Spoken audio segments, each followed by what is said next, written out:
Morning student.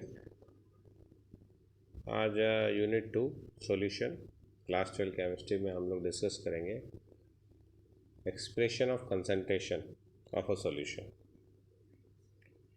क्योंकि हमने कहा कि there are two components of a solution, one is called solute and second one is a solvent. तो how much amount of solute present in the solvent, उसको हमें पता करने के लिए, एक्सप्रेस करने के लिए we are using the term concentration. और कंसंट्रेशन को डिस्क्राइब करने के लिए we are taking number of methods और वेरियस वेव्स। उसमें से एक होता है हमारे पास मास परसेंटेज, वॉल्यूम परसेंटेज, ठीक है ना। मास परसेंटेज हम ले लेते हैं। फिर दूसरा हमारे पास वॉल्यूम परसेंटेज है, मोल फ्रैक्शन है, मोलरिटी है, मोलिलिटी है, normality, formality, mania. In this year, in the class 12, we will discuss mass percentage, mass by mass, volume percentage, then mole fraction, molarity, and the molality. The first one is, so here will we start the expressing concentration of solution. ठीक है। हमने पहले भी कहा कि जो small quantity में वो सॉल्यूट है, जो लार्ज क्वांटिटी में रिलेटिवली है वो सॉल्वेंट। तो सबसे पहला जो मेथड है टू डिस्क्राइब द कंसंट्रेशन वो है मास परसेंटेज। अब अगर हम यहाँ मास परसेंटेज को देखें तो मास परसेंटेज यहाँ पे हमने लिखा W/W, it means weight by weight. It means both the component का हम क्या ले रहे हैं, वहाँ पे जो भी दोनों कंपोनेंट होंगे आपस में मिक्स हो रहे हैं, वो अमाउंट ऑफ सब्सटेंसेज या मास में ले रहे हैं। तो mass percentage of a component of a solution is defined as mass percentage of component. It means number of parts by mass of one component present in 100 parts by mass of a solution. यानी इतना number of parts by mass of one component, ठीक है, present है in 100 parts by mass of solution. Formula उसको जाता है mass of one component divided by total mass into 100। Percentage निकालने का एक फार्मूला है। अब इसको बस आपको ध्यान रखना है कि जब हमें न्यूमेरिकल में कहीं भी दिया होता है तो वो उसमें से दोनों कंपोनेंट क्या होते हैं। हम बहुत अच्छे से जानते हैं कि सॉल्यूशन का मतलब होता है सॉल्यूट प्लस सॉल्वेंट। ये दोनों आपस में मिलके क्या बनाते हैं, सॉल्यूशन बनाते हैं, ठीक है ना। तो solute plus solvent is equal to क्या होता है, सॉल्यूशन होता है। अब अगर हमने कहीं पे लिखा है कि 10% ग्लूकोज इन अ वाटर, जब 10% ग्लूकोज इन वाटर का मतलब होता है कि 10 ग्राम ग्लूकोज है, वो प्रेजेंट है किसमें, 90 ग्राम ऑफ वाटर में प्रेजेंट है। और 10 ग्राम ग्लूकोज किसमें प्रेजेंट है, 90 ग्राम वाटर में प्रेजेंट है। तो ओवरऑल सॉल्यूशन का मास कितना हो जाएगा, 100 ग्राम, ठीक है ना। तो 10% का मतलब यह होता है। अगर हमारे पास लिखा होता है कि ना 5% सोल्यूशन, तो अगर 5% solution of A in B, ठीक है, तब यहाँ पे सिंपल सा केस होता है कि ए का कितना ग्राम होगा, 5 ग्राम होगा, बी का कितना होगा, 95। यानी ओवरऑल हमको 100 ग्राम करना है। कितना करना है हमको, 100 ग्राम। क्लियर। नेक्स्ट हमारे पास क्या है, वॉल्यूम परसेंटेज। इसको हम वॉल्यूम परसेंटेज को अगर हम डिफाइन करें तो वो सेम होता है जैसे कि हमने कहा मास परसेंटेज में मास of one component dissolve in 100 gram solution. तो वॉल्यूम परसेंटेज की बात हम करें तो volume of one component divided by total volume into 100। उसका फार्मूला भी हमारे पास वही हो जाएगा, volume of one component divided by total volume into 100। अब इसका अगर हम एग्जाम्पल लेके चले, कोई दूसरा एग्जाम्पल अगर हम इसके ऊपर लेके चलते हैं, तो एग्जाम्पल लिया हमने 10% of ethanol solution in water, 10% ethanol solution. अब 10% इथेनॉल सॉल्यूशन को कह रहे हैं, इसका मतलब कि 10% इथेनॉल प्रेजेंट है किसके अंदर, 90 ml ऑफ वाटर में। टोटल वॉल्यूम हमारे पास कितना आना चाहिए, 100 ml आना चाहिए। तो 10% इथेनॉल का मतलब हो गया कि 10 ml ऑफ इथेनॉल डिजॉल्व है किसमें, 90 ml ऑफ वाटर में, टोटल वो 100 ml हो गया। ऐसे एक और एग्जाम्पल ले रहे हैं हम, 35% volume by volume solution of ethylene glycol.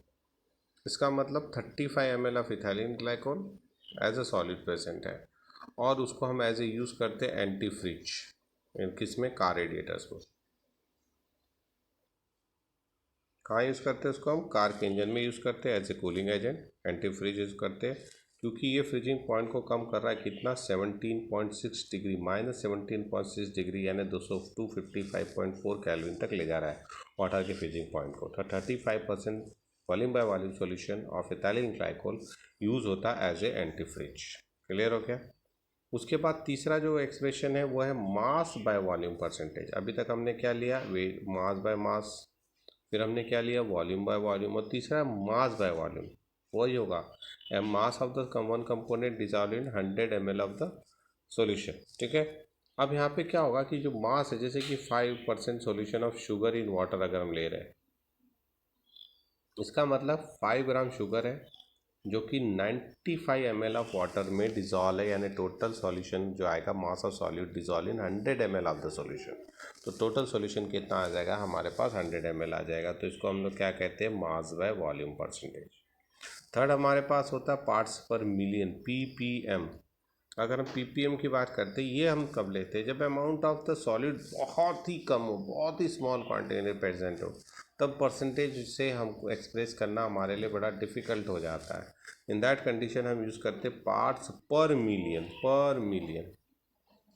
Okay, in the parts per million, number of parts of one component divided by total number of parts of all the components in the solution into 10⁻⁶।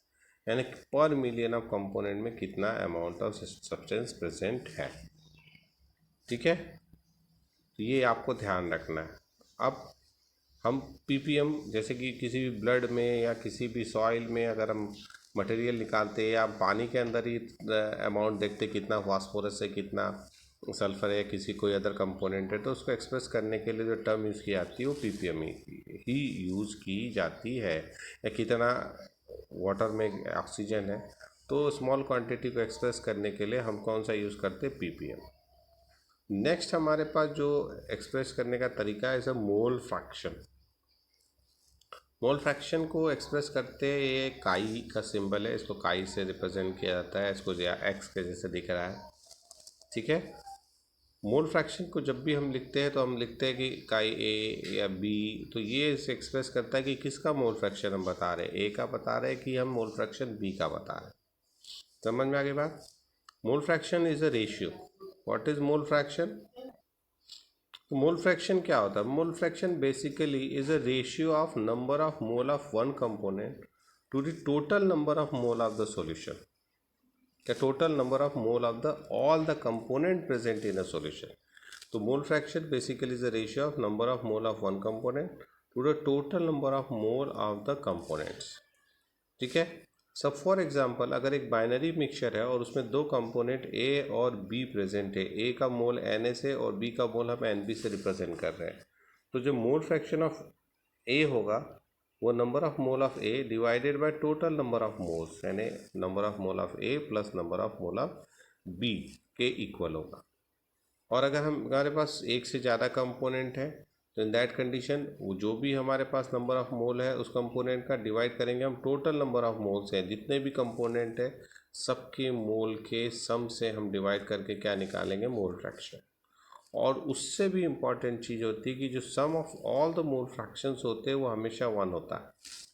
यानी यहाँ पे देखो, अगर more than 2 components है तो जितने भी आई amount of components हैं उन सब का सम हमेशा 1 के इक्वल होगा। तो मोल फ्रैक्शन का सम हमेशा किसके इक्वल होता है, 1 के इक्वल होता है।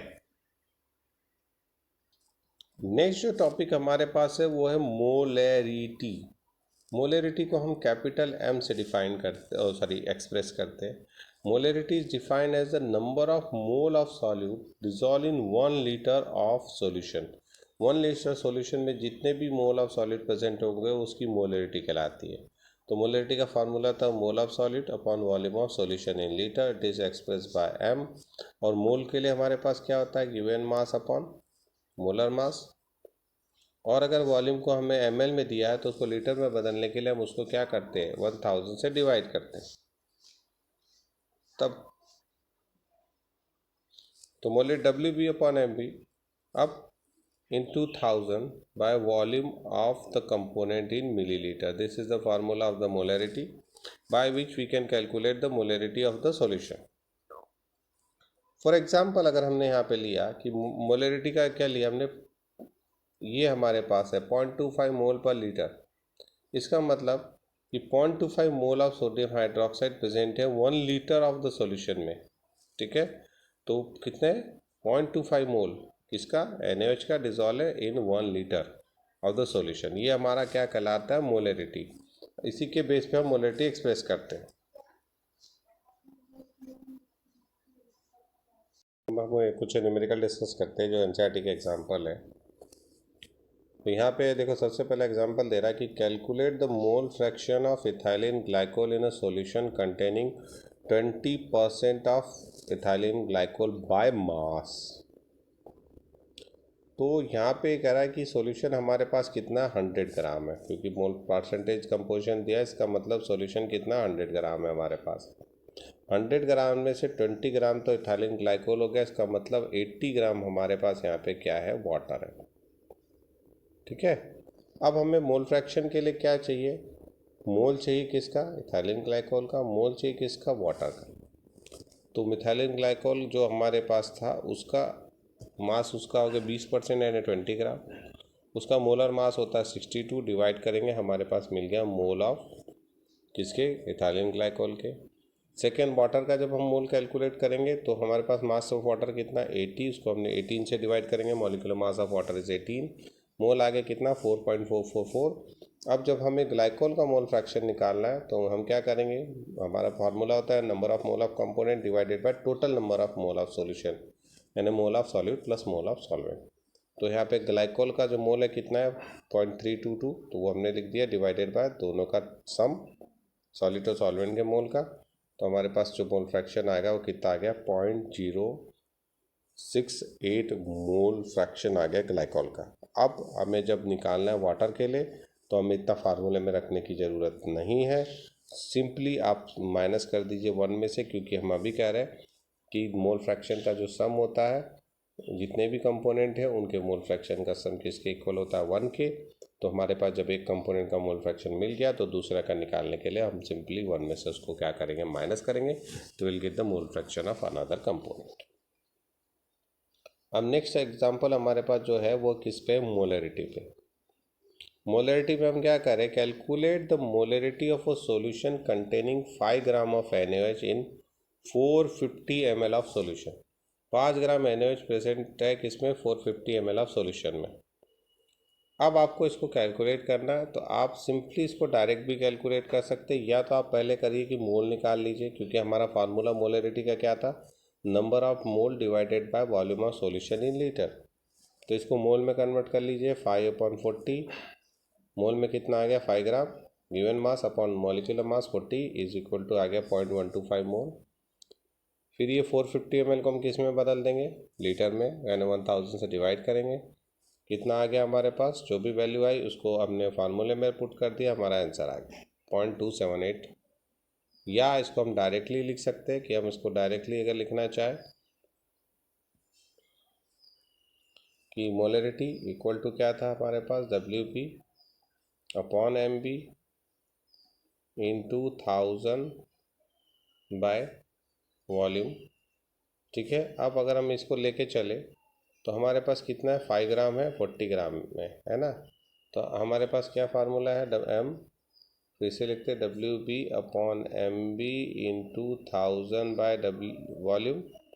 अब ये कितना था 5 ग्राम डिवाइडेड बाय 40 इंटू 1000 और डिवाइडेड बाय 450। इसको डायरेक्टली भी हम कैलकुलेट कर सकते हैं, हमारा मोलरिटी यहाँ पे आ जाएगा।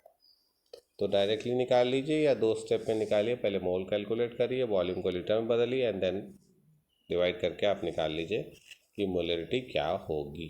ठीक है। तो ये है 2 न्यूमेरिकल था। लास्ट हमारे पास जो टॉपिक है इसे मोलैलिटी। लास्ट टॉपिक हमारे पास क्या, मोलैलिटी। मोलैलिटी में एक बेसिक डिफरेंस ये होता है कि molality is defined as the number of moles of solute, number of moles of solute present in per kilogram of solvent. Molarity में हम क्या करते हैं कि number of mole of solute dissolve in per litre of solution, but here is the number of mole of solid is present in per kilogram of solvent. It is denoted by small m, mole of solid divided by mass of solvent in the kilogram. For example, अगर हमने लिखा 1 मोल, molarity 1 m लिखी है, इसका मतलब है कि 1 mole of particular substance dissolve in 1 kilogram of solvent, यानी है। अगर हम 1 m सॉल्यूशन ऑफ KCl लिख रहे हैं in water, it means 1 mole of KCl है 1000 ग्राम ऑफ वाटर के अंदर, ठीक है। तो ये है हमारे पास वे ऑफ एक्सप्रेशन। अलग अलग मेथड है एक्सप्रेस करने के लिए कंसंट्रेशन को of the solution, mass percentage, volume percentage, mole fraction, molality. इन सब में से हम सबसे अच्छी मानते हैं मोलैलिटी को, क्योंकि मोलैलिटी पे हम मान के चलते कि उस पर इफेक्ट ऑफ टेम्परेचर नहीं होता। ये जितनी भी है ऑल आर वॉल्यूम डिपेंडेंट है, ठीक है। मोलैलिटी जो है मोलैलिटी हमेशा मोलैलिटी पे अच्छी मानी जाती है। इसमें से ध्यान रखिए मोलैलिटी को मोलैलिटी पे अच्छे मानते हैं क्योंकि molality is a volume dependent और volume is dependent on temperature. लेकिन अगर हम बात करें कि मास परसेंटेज को देखेंगे या हम मोल फ्रैक्शन को देखेंगे या हम मोलैलिटी को देखेंगे तो they are independent of temperature, ठीक है ना। तो इसीलिए मोलैलिटी को हमेशा या मोल फ्रैक्शन को कंसंट्रेशन को कैलकुलेट करने में बेस्ट मेथड मानी जाती है और या बेस्ट मानी जाती है देन द मोलैलिटी। अब लास्ट हमारे पास यहाँ पे है एक और एग्जांपल है हमारे पास, calculate the molality of 2.5 gram of ethanoic acid in 75 gram of benzene. हमें क्या करना है, मोलैलिटी निकालनी है। मोलैलिटी निकालने के से 2.5 ग्राम ऑफ इथेनोइक एसिड है किसमें, 75 ग्राम ऑफ बेंजीन में। अब इथेनोइक एसिड 2.5 है, उसका मोल निकाल लो। इथेनोइक एसिड का मॉलिक्यूलर मास कितना है, 60 ग्राम है। हमने मोल निकाल लिया, 2.5 डिवाइडेड बाई 60 कितना आ गया, 0.4017 मोल। मास ऑफ बेंजीन 75 ग्राम दिया, उसको किलोग्राम में बदल लेंगे पहले। तो 75 डिवाइडेड बाई 1000, 75 इंटू 10⁻³ दोनों को उठा के हमने डिवाइड कर दीजिए। आपने डिवाइड किया, आपका आंसर आ गया कितना, 0.556 मोल पर किलोग्राम। बस आपको ध्यान रखना है कि आपको जो भी अमाउंट दिया उससे मोल ऑफ कंपोनेंट निकाल लीजिए। जो भी अमाउंट मास दिया उसको आप किस में कन्वर्ट कर दीजिए, मास को 1000 में यानी किलोग्राम में, और देन डिवाइड। यूनिट मोलैलिटी की मोल पर लीटर होती है और मोलैलिटी की यूनिट मोल पर किलोग्राम होती है, ठीक है ना। They are the units, clear. तो this is the way of expressing the concentration of solution. Thank you.